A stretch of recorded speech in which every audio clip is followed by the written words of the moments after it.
Bəqərə surəsi 227-ci ayədə Allah Mütəala bizə 2 dənə də ünsür bizim üçün qəlbin aramlığı üçün əhəmiyyət kəsb edən bir mövzu hesab edir. Buyurur ki, innellezine amanu.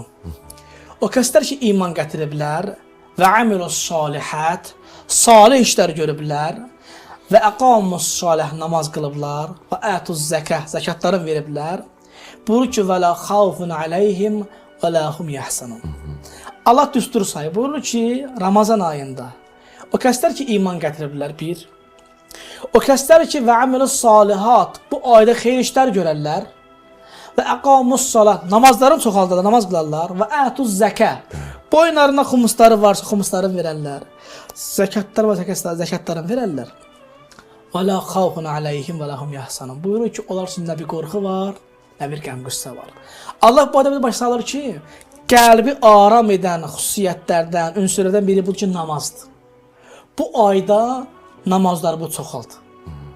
Qəza namazların varsa qəza namazları qıl, yoxdursa müstəhab namazları bu çoxaldı. Hər Ramazan özünə görə namazları onlardan qıl.